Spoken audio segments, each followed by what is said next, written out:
Hey, it's Nancy from Nancy Chu Homes. And listen, if you are one of the many potential home buyers that are looking to relocate to the beautiful tree-lined suburbs of New Jersey, which is just 12 to 15 miles west of New York City, you may have noticed by now that it's a bit of a unique market out here with its own behavioral patterns. So let's today explore 3 things about the New Jersey real estate market that you should really know, okay? Look, I will bet that you've been struggling following the housing market here. You see a house online and then in the blink of an eye, it's gone. You call and before you can even get out here to check it out this weekend, it's already gone.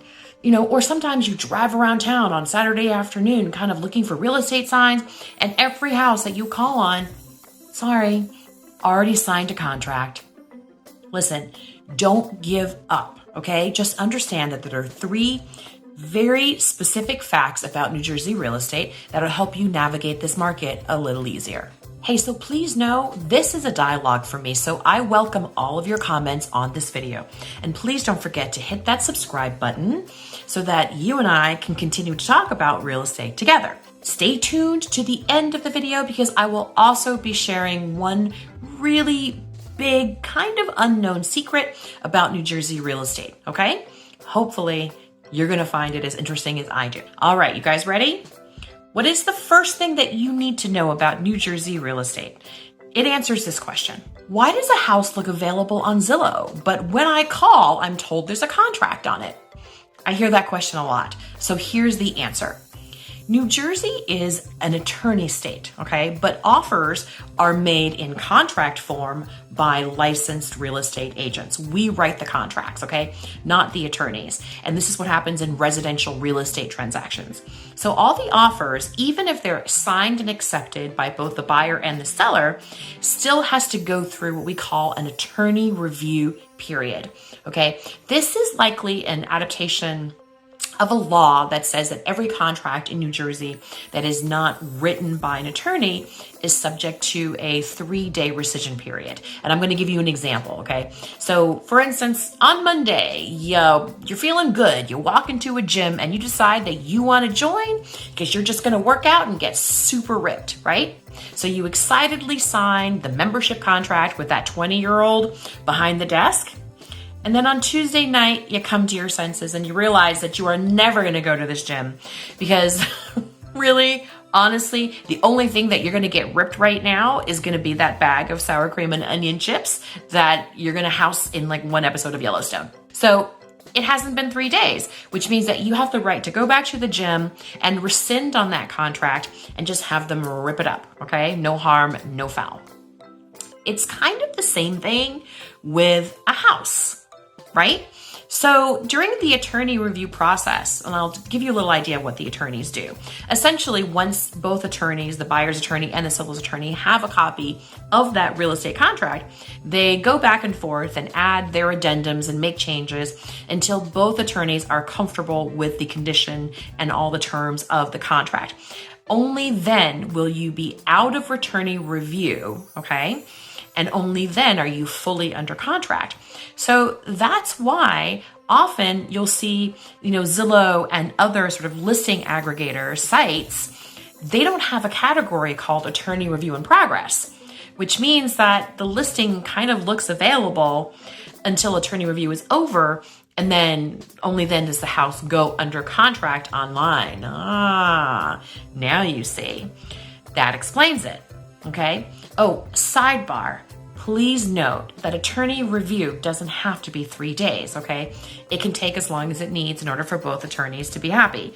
In my own personal business, I've had as short as 4 hours out of attorney review and as long as about 2 weeks, FYI. All right, number 2, the second confusing thing about New Jersey real estate you might be wondering is how come I go to an open house on Sunday and when I finally get my shit together on Wednesday and I call to make an offer, the house has already, quote unquote, taken offers. What does that mean? Okay, day on market in New Jersey is a little hard to follow.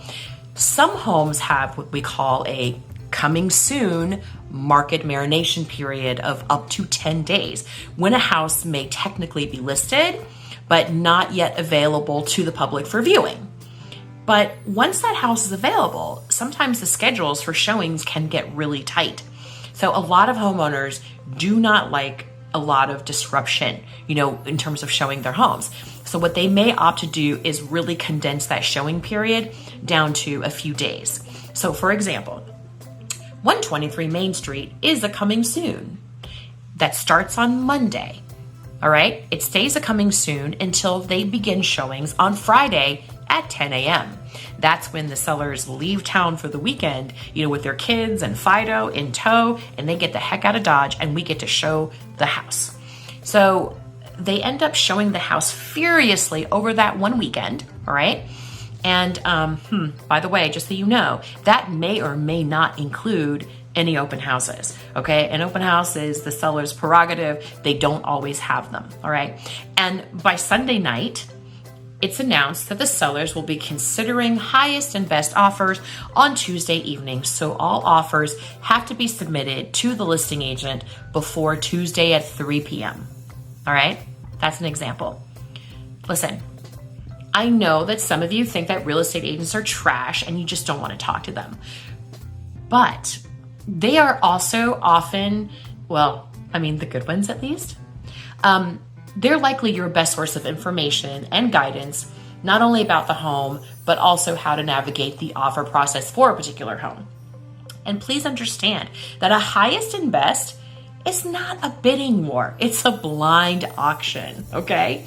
And your best bet for winning a house is to know all of the data of the comparable houses that are sold in the area, which, by the way, is more complicated than it sounds, all right? We're talking understanding size, condition, external and movable factors, the je ne sais quoi of a house, and the competition. These are all a huge part of that process. And honestly, you better pick an agent who knows what they're doing, or else you're going to be making offers just blindly, and it's extraordinarily frustrating. And please make a note, most of the time, once your offer is made, the listing agent will likely not come back and negotiate. So if you pulled your punches on a highest and best type of situation, you're probably not going to have much of a chance at a second bite of the apple. Okay, ready? The third thing, number 3 that you should know about New Jersey real estate explains this question. Why is the home's list price often below what the home actually sells for? Okay, welcome to the sale to list price ratio conversation. When a house is priced for market, okay, comparables are what we use. And, we usually look at comparable sales over the last 6 months. Now, please understand that houses that have sold in the last 6 months, who have closed in the last 6 months, are often properties that went under contract potentially 8 or 9 months ago, okay? And there's a really strong likelihood that the pricing for that house could have happened even earlier than that. So this means that you have a potentially 6 to 12 month lag time on the most recent home sales to help them price the house, okay?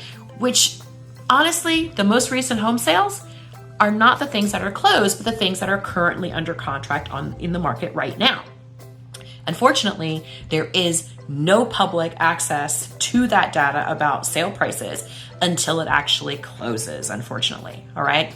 So the pricing may not necessarily be current to the prices that are happening right now. Please understand that in this type of market condition, buyers are often willing to go significantly over asking and possibly even significantly over what a house's current market appraisal value might be. The appraisal that you normally get with your mortgage process. So you have to understand that this particular practice has increased as the housing inventory prices got worse and worse over the last decade. Yeah, I said decade, and I mean it. You guys, we have been slowly losing supply versus demand. That battle, we have been slowly losing the supply versus demand battle for like 10 years now regarding inventory. So this is not a problem that's going to go away anytime soon. So what's my conclusion? If you're in the market for a home of your own, stop thinking that there is a way to game the real estate market. There are much larger, powerful demographic forces, at play here, and there's no winning, okay? So if you need a home, buy a home because your life calls for it. But don't set arbitrary rules that ensure potential failure, right? Some of the things I've heard are, I refuse to pay over asking for a home. Or how about this one? Well, if they won't accept my offer by my rules, then I'm not going to offer on this house. Oh, sweetie. If the house is any good, they don't need your offers. There's 10 people right next to you all lined up with their hand out to get that house. Honestly, you don't have a lot of leverage here. The sellers have the leverage when the inventory is this low. The buyers don't. So all you can do is sort of make the best decision possible for the life that you want to live right now. You know what? Let me give you an interesting example, which I don't know if you guys know this, but in August of 2023, there was a house in Pontiac, Michigan that was listed for $1, one measly little dollar. Now, I just want to point out that I think everybody knows that the market value of that particular house is about 50,000 times that. So what's the expectation? Are you going to walk in there going, oh, I'm not paying you more than $1 for this house? Or are you going to look at the comps and say, you know what, this is what I think the house is worth, and I'm going to get the house for $50,000. So why are you putting any stock in any asking price anywhere, instead of finding out what the actual market value of a property is through comparables? I mean, that's what I'm here for, right? To help you figure that out and change the way that you look at list prices versus market value. If you have found value in anything that you have heard today, then I ask you nicely to please like, comment, and subscribe to our channel so that we can continue to help more people in their real estate and wealth building journeys. And okay, lastly, as I promised, I wanted to share this little secret nugget with you about the New Jersey real estate market. All right, this is about attorney review. So even if a house is in attorney review, that doesn't necessarily mean that the house is totally gone. During the attorney review period, as a buyer, you have an opportunity to submit an offer and try to knock that current buyer out of the contract. Now, please know it's not an easy process, okay? But if you just have to have that house, despite the fact that it's already in attorney review, then here's a couple of things that you need to know. A, if you haven't seen the house yet, when you call to see the home, please ask if they're willing to show the house during attorney review. You never know, you might get lucky, they might let you in.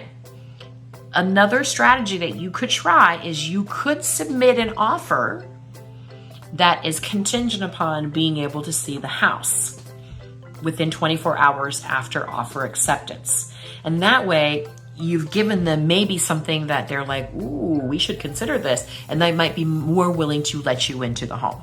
It's very hard to knock someone out of those off without extraordinarily fabulous offer terms and offer price. Okay, people aren't going to walk away from an attorney review if your price is the same as the contract they have. You're going to have to make the offer juicy and delicious enough that the seller has no choice except to consider it. Shall we say, an offer they can't refuse. Does that make sense? Right? You've got to give them a reason to walk away from what they already have. Okay, that was B, by the way. So C, lastly, when you do submit the offer, please make sure that your talented and intelligent buyer agent submits it both to the listing agent as well as to the seller's attorney, because once it's in review, the attorney is kind of, like in that driver's seat of how to present offers to a seller. Okay, so make sure that you present, you send the offer to both, that your agent sends the offer to both. And I would tell you that if you're worried about whether or not they're going to present your offer, even though it's illegal for them not to, there's nothing stopping you from also CCing the real estate, the listing agent's broker of record. Okay. All right, guys. I hope this helped you understand a little bit about the idiosyncrasies of the New Jersey real estate market. And I'll talk to you guys next week.